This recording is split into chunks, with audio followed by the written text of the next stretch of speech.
রাখালমারীতে বিজেপির পঞ্চায়েত সদস্যের বাড়ি ভাঙচুরের অভিযোগ। সোমবার দুপুর 12:30 নাগাদ এই বিষয়ে বিজেপির দিনহাটা 3 নম্বর মণ্ডল সভাপতি কমল বর্মন অভিযোগ করে বলেন, গতকাল রাতে আমাদের বড় শাকদল গ্রাম পঞ্চায়েতের 7-এর 62 নম্বর বুথে বিজেপির একমাত্র পঞ্চায়েত সদস্য রাজু সরকারের বাড়ি ভাঙচুর করে তৃণমূল কংগ্রেস। গতকাল রাত্রি 10টা থেকে 10:30টার মধ্যে যেভাবে টিএমসির হারমাদেরা এসে আমাদের এই রাজ্য সরকার পঞ্চায়েত তার বাড়িতে এসে যেভাবে গুন্ডা বাহিনী নিয়ে এসে ঝামেলা করলো এবং ভাঙচুর করা হলো, এবং আশেপাশে যে সমস্ত আমাদের কর্মীবৃন্দ আছে তাদের বাড়িতে গিয়েও ঝামেলা করা হলো। তো এই যে একটা টিএমসির যে পরিস্থিতি, প্রতিনিয়ত প্রত্যেকটা দিন এক একটা অঞ্চলের মধ্যে প্রতিনিয়ত ঝামেলা চালাচ্ছে এবং প্রতিনিয়ত কর্মীদের উপরে অত্যাচার চালাচ্ছে।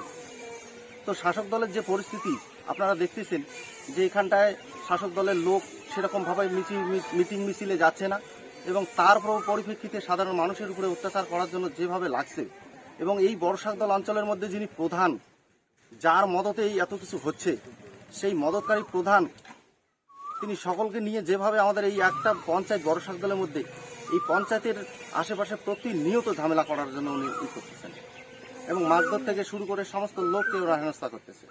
তো শাসক দলের যারা নেতৃত্বে আছে তাদেরকে আমি শুধু এতটুকু বলতে চাই, এভাবে রাজনীতি করে কোনো লাভ হবে না। আপনাদের পায়ের তলার মাটি শেষ হয়ে গেছে, এবং যার জন্য আপনাদেরকে প্রধান পঞ্চায়েত থেকে শুরু করে সমস্ত নেতৃত্বকে ঝামেলা করার জন্য ফিল্ডে নামতে হচ্ছে। আপনারা গতকালকে একটা প্রোগ্রাম হয়েছিল, সেখানে আপনাদের গাড়িতে যাওয়ার লোক ছিল না, তো আপনারা বুঝে গেছেন যে কি হতে পারে।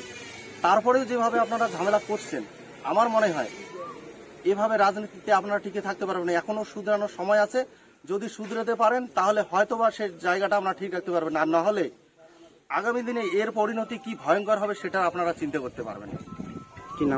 আমি তো একবারই বললাম, এর আগের ঘটনাটা তো একই ঘটনা। আমি তো বললাম যে কালকে যে ধরনের ওরা একটা ঘটনা ঘটিয়েছে আমার মন্ত্রীকে তার র্যালি থেকে আক্রমণ করে, নিশীথ প্রামাণিকের ইশারায় হোক নেতৃত্বে হোক, সেটাকে এখন ঢাকানোর একটা বিশাল পরিকল্পনা চলছে, এবং তার জন্য বিভিন্ন অঞ্চলে তাদের দলীয় নেতা কর্মী তারা তাদের লোক দিয়ে ভাঙচুর করে এটাকে পাল্টা কাউন্টার দেওয়ার একটা চেষ্টা তারা চালিয়ে যাচ্ছে। এখানে তৃণমূল জড়িত নয়, তৃণমূল এ কাজ করলে আরো আগে থেকে